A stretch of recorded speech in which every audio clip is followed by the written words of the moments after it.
தற்போது ஒரு அண்மை செய்தி. சென்னை டி நகரின் குழந்தை கடத்தப்பட்ட சம்பவம் குறித்தான சிசிடிவி காட்சிகள் வெளியாகியுள்ளதை அண்மை செய்தியாக பார்த்துக் கொண்டிருக்கின்றோம்.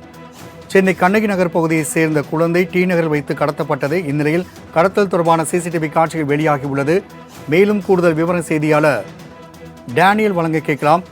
டேனியல், தற்பொழுது டி நகரில் வைத்து குழந்தை கடத்தப்பட்டது தொடர்பான சிசிடிவி காட்சிகள் வெளியாகியுள்ளது. இது குறித்தான கூடுதல் விவரங்களை பதிவு செய்யலாம்.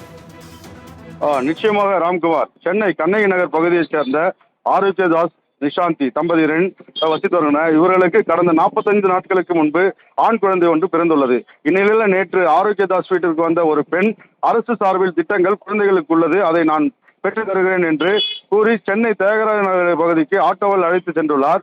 பின்னர் தியாகராய நகருக்கு சென்ற நிலையில அங்கு குழந்தைக்கு பால் பாக்கெட் வாங்கிட்டு வா என குழந்தையின் தாய் நிஷாந்தியிடம் ரூபாய் 100 கொடுத்து அனுப்பியுள்ளார். அந்த அடையாளம் தெரியாத பெண் கடைக்கு சென்று நிஷாந்தி திரும்பி வந்து பார்த்தபோது குழந்தையும் அந்த பெண்ணும் இல்லாததை கண்டு அதிர்ச்சி அடைந்தார். பின்னர் தியாகராய நகரில் பல்வேறு இடங்களில் தேடியும் குழந்தை கிடைக்காத நிலையில் அவர்கள் வசித்து வந்த சென்னை கண்ணகி நகர் காவல் நிலையத்திற்கு ஆய்வாளர் தயாளிடம் குழந்தை கடத்தப்பட்டதாக புகார் அளித்துள்ளார். புகாரின் அடிப்படையில் வழக்கு பதிவு செய்த ஆணையாளர் தலைமையில் ஒரு தனிப்படையும், கண்ணகி நகர் ஆய்வாளர் தயாளன் தலைமையில் ஒரு தனிப்படையும், உதவி ஆய்வாளர் தலைமையில் ஒரு தனிப்படையும் ஆகிய 3 தனிப்படைகள் அமைத்து குழந்தை சென்ற வழியெங்கும் உள்ள சிசிடிவி கேமராவில் பதிவான காட்சிகளை ஆய்வு செய்து வருகின்றனர். தற்பொழுது நாம் பார்த்து கொண்டிருப்பது அந்த குழந்தையை கடத்தி செல்லப்படும் அந்த பெண் முகமூடி அணிந்து அவர் பின்னாடியே அந்த குழந்தையை தாய் பின்னாடியே செல்வதும் தற்பொழுது நாம் திரையில பார்த்து கொண்டிருக்கிறோம். அந்த காட்சியானது நாம்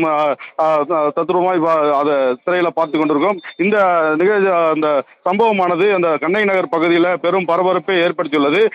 இதே போல பல்வேறு இடங்களில் இந்த மாதிரி குழந்தைகள் கடத்தப்படுவதும் வழக்கமாகி வருகிறது. எனவே இதை காவல்துறை சம்பந்தப்பட்ட அதிகாரிகள் உடனடியாக அந்த ஆண் குழந்தை கடத்திய அந்த மர்ம பெண்ணையும் கண்டுபிடித்து குழந்தையும் பெற்றுத்தர வேண்டும் என குழந்தையை பிரிந்து இருக்கும் நிஷாந்தி கோரிக்கை வைத்துள்ளார். ராம்குமார்.